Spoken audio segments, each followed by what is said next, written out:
Bonjour mes amis, aujourd'hui je vais vous parler de la nouvelle mise à jour 2024-14. En fait il y en a plusieurs. 2024 14.3, 14.5 et 14.6. Il y a pas mal de nouveaux changements, c'est pas mal. Bon, je vais vous passer les updates qui sont assez basiques, peu importe, ça vous le verrez vous-même. Je vais m'attarder sur les nouvelles fonctionnalités plus intéressantes comme les commandes des essuie-glaces. En fait, quand vous appuyez sur les essuie-glaces, ici vous voyez, il y a un nouvel écran qui apparaît et en fait vous pouvez régler la vitesse des essuie-glaces via la manette, ici vous voyez, gauche de l'écran. Vous voyez, je bouge comme ceci la vitesse et je passe en auto. Bon bref, à la place de marcher correctement en mode automatique, bon ça sera à nous de les adapter quoi, comme ceci. Bon, je vais les arrêter. Ensuite, bon, là, il y a un petit changement. Vous voyez, il y a un petit reflet de la Tesla ici en bas. Les jantes, elles sont devenues plus noires, je remarque. Bon, bref, premier changement. Après, disponibilité d'un meilleur itinéraire. Ça, vous le lirez, c'est pas si intéressant que ça. Barre progression pour l'itinéraire. En fait, quand vous allez mettre la navigation en bas, quand vous l'avez, donc là, je suis en mode Mars. Donc, bon, allez, je vais l'enlever. Quand ce sera plus facile à vous le montrer. Navigation Paris, par exemple. Tac. Allez, on y va. Et là, calcul en cours. Vous allez voir en bas, vous voyez, le nouvel affichage, donc avec la petite flèche. Et sur la route, apparemment, jusqu'à Paris, là, il n'y a pas de bouchon, ralentissement, ni rien du tout.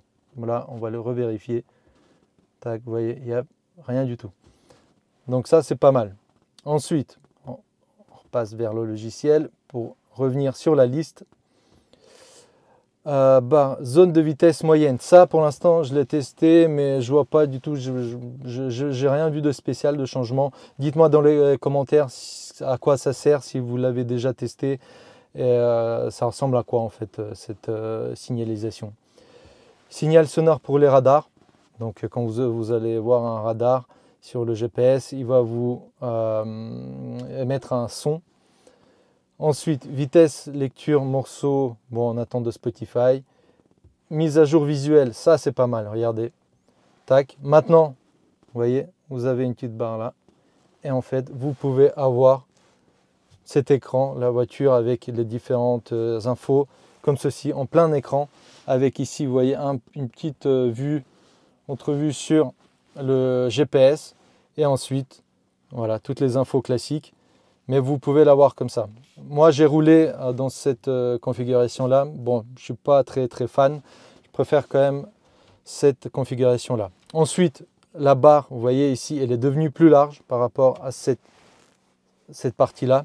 Avec plus, après, là, je vais vous montrer, regardez. Les vitesses, les chiffres, ils sont énormes maintenant. Ils sont beaucoup plus grands. Et là, un petit spoiler, vous voyez. Moi, j'ai des radars sur mes pare-chocs, mais maintenant j'ai aussi Tesla Vision. Bon, il y a plein de critiques, mais dans mon cas concret, avoir les deux, je trouve que c'est pas mal du tout. Voilà, donc on revient, logiciel, tac, audible, maintenant on a audible. Bon, je ne sais plus si on l'avait, je crois pas, mais de Amazon, maintenant vous l'avez. Aide de stationnement, comme je vous ai dit, Tesla Vision, c'est pas mal du tout. Je vais vous montrer aussi, là, prochainement dans cette vidéo, qu'en roulant, il y a pas mal d'infos, de nouvelles infos.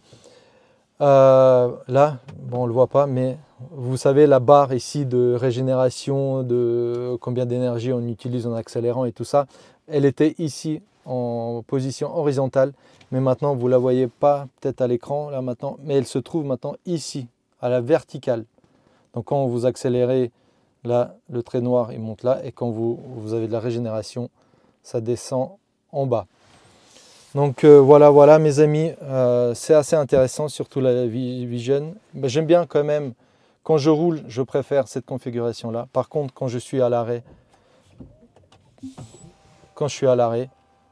je trouve que, voilà, monter dans la voiture et avoir accès à cette configuration-là. Comme ça, c'est beaucoup plus facile à avoir accès à l'ouverture du coffre, etc. Qu'avant, c'était un peu plus difficile à trouver les boutons, l'endroit où il fallait cliquer. Donc c'est assez stylé, surtout la partie GPS là. Donc voilà mes amis. Allez, je vous dis aux prochaines vidéos. Bonne soirée, bonne journée et ciao ciao. N'hésitez pas d'ailleurs à liker, à commenter, à mettre le pouce, à vous abonner. Voilà, ciao ciao. Voici maintenant le visuel de la navigation quand vous roulez. Voilà, vous voyez, il vous indique les points de ralentissement, les bouchons. À la place de les montrer, enfin à la place, en plus de les montrer ici, vous les aurez également ici. Maintenant, vous voyez même les feux arrière devant vous. Vous voyez, la voiture elle est à l'arrêt. Maintenant, vous avez aussi la même chose sur cet écran-là.